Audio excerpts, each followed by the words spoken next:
Do you know any guys that are in this time of really leaps of faith for a lot of people in this economy? Do you know any men that are just running out and doing a bunch of products or projects, I should say, for nothing, just in hopes that it may turn into something? Do you know any men doing that right now? Terry. Your husband, okay. He is, but in the greater, he's a little bit of it. He's not classifiable. Anybody else? No. I wonder if women right now are leading in innovation as far as going after their dreams and hoping to find a way to make it pay because we're used to getting less money. You know what? I think so.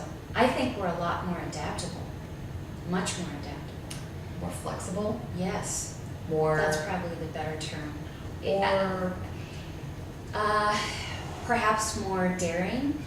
And I think maybe because women have, in my mind, women have always been able to create things for their family, for themselves, because we've always sort of been this more nurturing thing, whereas men aren't. I mean, they're not as nurturing. No. So I don't know. Maybe that's why. I don't know. I find that's a very interesting. I don't know a lot of guys just out there pursuing any of their larks. I really don't at this point in time, and I know a ton of women who are, and in fact, I know as many that are out trying those sorts of things as I do people who have been fired, and that's a lot of people. And which brings us to something that's going on in Congress right now. As we sit here taping this today, George Bush has 10 days left in office, okay? So we have a new incoming president, and Congress is sitting here rubbing its hands together with various pieces of legislation that they know in the past would have been vetoed. And the House has just passed something, and it's on the subject of work and pay and men and women. And it's an interesting, but something that I am very ambivalent about, and it's called the Fairness Act? Yep. There's the Paycheck Fairness Act is what this is. Now, there's already a law that goes back to 1963 that says you have to have equal pay for equal work. The Equal Pay Act. Seemed funny, and it was based in response to a woman who had worked in a factory for 19 years, and as she was retiring, realized that she was paid less than any of the other male supervisors. Right. Okay, so this law has been around. So why are they relawing this law? Yeah, exactly. Closing loopholes. Because the Supreme Court recently handed down a decision denying a claim on back pay that was not equal for equal work because this person had filed beyond the 180-day limit. Many years had gone by. So some of the opposition to this change here was saying, hey, look, why should people be able to go beyond the statute of limitations? We could end up flooding the courts with decades-old complaints, and it's ancient history. I mean, certain crimes have a statute of limitation. Why shouldn't these types of complaints? The other side of it, Terry, is that, well, in a lot of cases, they don't find out until years later. How would you know? You can't go up to somebody and say, hey, what are you making? In some instances, you cannot. That's a fireable offense. Right. So how would you know? That's a great question. And this law that the House just passed, and they are hoping to get past the new president when he takes office, also makes it clear that women who have been the victims of sexually based discrimination in pay, they can sue for compensatory and punitive damages. Okay, that's great.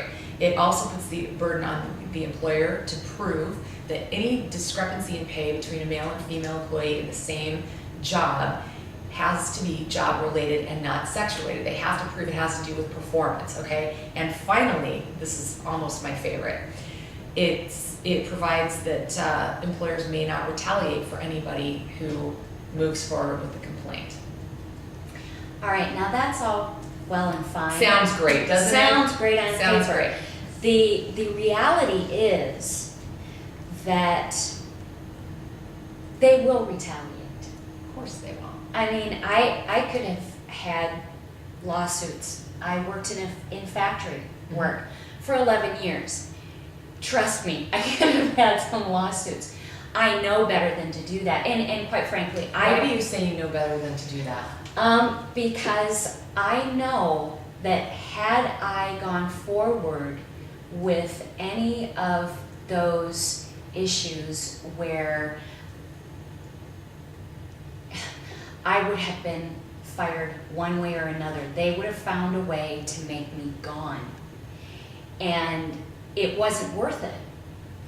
And the other thing is, I did learn that I can stand up for myself. So in some of those instances, it was like, all right, back off. Because if you don't, I'm going to tell your girlfriend. Okay, I did. fair. That's fair. Right. Okay, let's make a broadcast equivalent. I was in a lot of situations where I probably could have had some great complaints. But here's the thing. Going back to what you said about knowing better than to pursue that, if you do, you may not be retaliated on by that employer, but everybody else that could possibly employ you is going to know that you were that girl. In fact, I know someone in the broadcast industry, and I would not say her name. She did sue for sex discrimination. Mm-hmm. She won. She got some, she got a few bucks. She's never worked since. And there are other people. It may protect you for a certain period of time, but it's going to get back out there. And they say, and the people that conduct these surveys and publish these statistics, that even now, as we begin 2009, women are still paid 78 cents on the dollar for what men would get for the same thing. I believe it. I absolutely, there isn't a doubt in my mind. However, this is really great that Congress is going to go out there and do all this stuff. But number one, if you can't ask your coworkers if it's a fireable offense what they're making, and boy, does that ever poison the room. Oh, yeah. If people do find out, I understand Right. why they don't want you talking about that sort of I do thing. too. How are you going to know? And is it really going to be worth it? If you're ready to just switch careers, okay, fine, maybe so. But I like the approach that you took way back in the factory. There comes a point where you have to sit there and say, do I want to work here or do I want to find a different place to be? And I've always taken that attitude. I'm either willing to put up with it or I'm not and move forward. I just don't know how much help this is really going to be.